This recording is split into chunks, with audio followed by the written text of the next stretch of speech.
We often hear that it is a short life. At least that's what I heard when I was young. Better hurry up. Better accomplish your goals because it's a short life and it's going to end quickly. So you better enjoy it as much as you can. Many talks about it, many promotions about you're going to be dead at 30, etc., etc. And when you're 16 or 15 years old, wow, 30 is a long way away, of course. But now, at, of course, 70, I can speak with some authority through lived experience that it is actually a very, very, very, actually very long life. But, of course, a couple of caveats, of course. I am healthy. I'm not sick. And I think like most individuals, I view the body to a certain extent like an old car. It has to be maintained. And every now and then you do have to replace a tire. You have to replace a headlight and you have to change the oil. All of those things are very true. You must maintain the body. So if you enjoy cigarettes, which I did, everyone smoked virtually from the time I was 15 or 16 years old. It was very, very cool. It was a manly thing to go and smoke. I smoked at least a package of cigarettes a day. And this is a time, of course, some 50 years ago, that cigarettes were relatively inexpensive. And so you could smoke to your heart's content. And we did. In fact, the strangest story, we were actually allowed to smoke in high school. Can you believe this now? I mean, I tell people this. They think, what kind of place did you go to? What kind of school? But what was happening at this time in British Columbia, I'm from the western part of Canada, of course, in British Columbia, most kids, not all kids, of course, but many, were quitting high school in grades 10 or 11 because you could literally make $2,000 to $5,000 in a time equivalent to US dollars, huge money, when you were 16 years old with no skill at all, just your muscles, just your strength. So why would you stay in school? Well, you wouldn't. So the school system suddenly reared its head and we got all these sorts of innovative ideas, right? We got all this innovation. And one of them was to allow you to smoke in school. So you would not run off someplace and I guess lose your way. Who knew? You know, who knows now? So we had a smoking pit very close to the exercise, the running track, if you will. It's crazy, right? But that, of course, changed over time. Then there was the program against smoking. And I guess the point is, if you're going to maintain a healthy body, smoking's great, by the way. You gain friends, it calms you down, all those things, but it'll kill you. So by the time you're 30 or so, you have to be done away with cigarettes. They have to stop, no question at all, because your lungs won't last, right? They just won't. And then, of course, other abuse, be it may, alcohol, another real killer. Nice to experiment when you're young, but at some point also has to stop. Chronic long-term alcohol use. Sorry. And then all the other substances that float around, bad relationships, another one, right? All those things have to be gone at some point in life, before you're 30 years old, I would think. Because I believe that life is actually in three tranches, three pieces. 0 to 30, you're getting your degrees, you're perhaps getting married, you're raising your children. And then at 30 to 60, you're actually building your career, you're saving your money in theory, you're watching perhaps your business blossom. And then 60 onward, you're in theory free. You no longer suffer with all those things that you perhaps would suffer with. So you don't have to really be bothered by all of the things that you did when you were young in the 0 to 30 because you've put those aside. And now 30 to 60, you of course can go on and become healthy and build your business, build your life.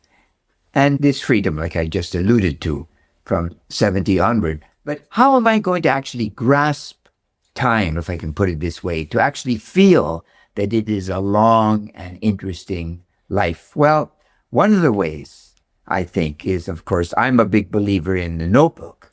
And in the notebook, I'm going to document every single day. Just very simple. I just have to write the day and the date. Today is June the 13th, 2026. This day will never, ever, ever come again. So it's a special, a unique day. And what did I do today? I went to work. I had some classes. I did some writing. It was really a wonderful day, but every day can be a wonderful day. Now, it's interesting. When I went to India to a yoga conference, the guru there said, remember, you control your day. So, and I think, okay, I control my day. Well, then some days I decide that I'm going to have a bad day. I'm not going to have every day a good day. It would be crazy, right? Because sometimes I feel ill, let's say, for instance, or frustrated, or lonely, or lost, or all these human emotions that float around in all of us, I'm quite sure. So in that day, I'm not going to artificially make it a good day. But I know that I've been in control of the time of that day. So by writing in my notebook, I slowly but surely begin to answer the question, who's my teacher?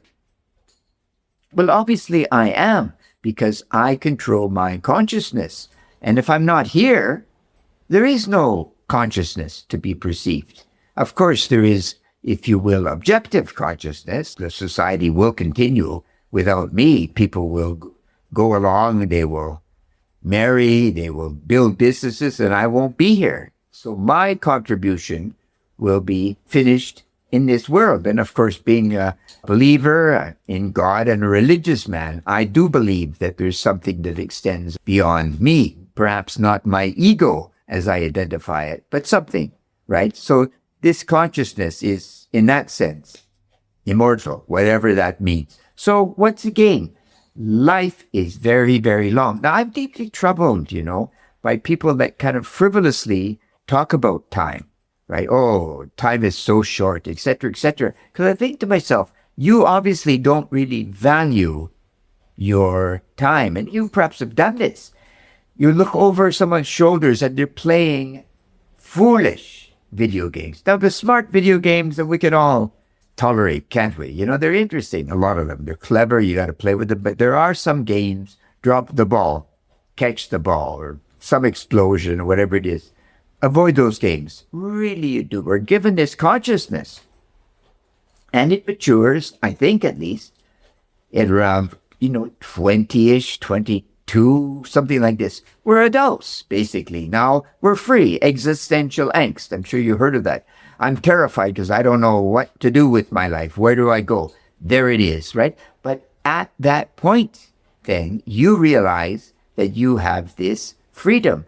Now, people like Michael Pollan in his book, Consciousness, are saying essentially, if I don't practice consciousness, to be thoughtful, obviously, whatever that means, taking in new knowledge, reading, social intercourse with people, if I don't take it in, it doesn't grow. It's like a muscle to that extent, right? If I don't work on building my mind, there's nothing there, right? And you've met people. We have this idiom, lights on, nobody home, which means that you're foolish.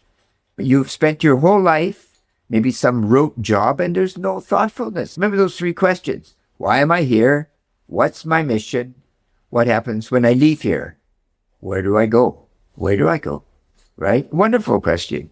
But certainly I'm going someplace that I won't be suffering. It's a positive. Whatever conceptually you can imagine about leaving here, you will be fine. I am quite sure. I'm quite sure. So, once again, build your life, build this long life by grasping time in your own way. And the notebook and a basic routine every day. Getting up, making your bed, having a wash, shaving, etc. Then writing in your notebook every morning, every day. There's no, well, I'm going to pause for today. Every day. Slowly you will begin to see that time is assembled from pieces. Because we all have, curiously, I have no time. I'm sure you've heard that statement. I have no time. And you think, wait a moment. Everybody gets 24 hours. Everyone gets 24 hours. So how come you have no time and the other person has too much time? Ridiculous, right? It's how I manage my time which I can. Because remember, it's a very long, long, long, wonderful life if you want it. Choose a wonderful life. Why not? Why not? And I know there are struggles. Yes, there are struggles. Financial struggles, emotional struggles. Sure. With every human being. For sure. But all those things eventually can be and ultimately will be resolved. You remember the serenity point? That serenity point. At some point in the future, all will be fine. It's been my experience anyhow, and I'm not unique. I'm just like everyone else. And you know what they say. You know what they say. Critical thinking is very important, especially when it's a long and interesting life. And critical thinking is great, truly great. You take care. God bless. Bye-bye.